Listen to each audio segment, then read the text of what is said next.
la la la, c'est magnifique. Je vends des robes, des pulls et des manteaux, des bas, des pantalons.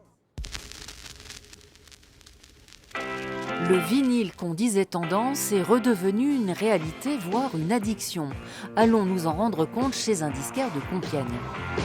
Bienvenue dans le temple du vinyle. Combien y a-t-il de vinyles ici ? Il y en a 35 000 en tout. D'occasion, beaucoup. D'occasion, 70%, des petites perles, des pépites qui se baladent dans les bacs, comme un Jimi Hendrix, un Curtis Knight.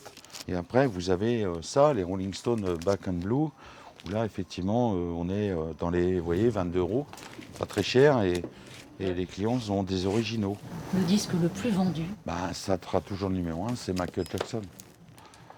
C'est Michael Jackson qui a toujours été le plus vendu des disques. Après, on a les Beatles et Amy Winehouse. Rolling Stone arrive à peu près à la 8e place. Moi, Pas un jour sans qu'on lui en amène par brassée. J'ai tout ça à me débarrasser. D'accord. Ça vous intéresse peut-être? Ah oui, je vais regarder. Ouais, ça c'est bien, c'est la Juega, c'est à 50 €. Mais c'est beau, vous voyez, c'est impeccable. Ouais, c'est un peu poussiéreux, mais ça va aller. La Liberta, là. Bon, ben oui. Ça, c'est un disque qu'on trouve jamais, vous voyez, c'est super rare, ça. Ça, c'est le culte de Count Basie. Voilà, et de l'avoir dans cet état-là, c'est extraordinaire. Ah bah oui, monsieur. Là, on va lui proposer 40 € pour ces albums-là. La qualité du son est exceptionnelle. C'est-à-dire qu'on peut pas rivaliser avec un vinyle. Pourquoi ? Parce que c'est un micro-sillon qui frotte sur un diamant. Le vinyle, emblématique d'une génération, a pourtant connu un trou de 20 ans entre 90 et 2010.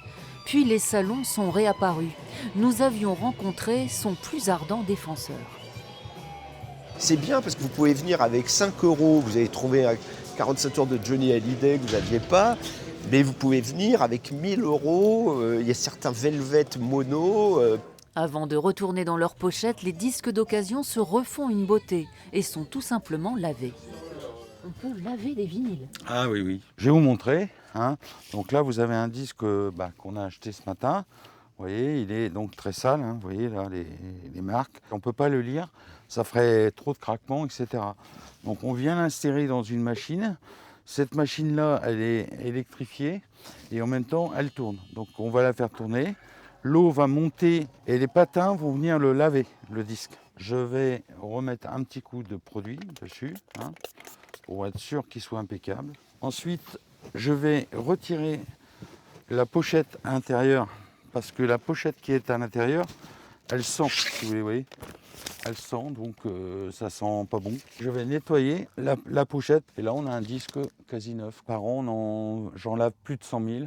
Je suis un peu passionné du vinyle. Ah bon ? C'est vrai ? Ouais, c'est vrai.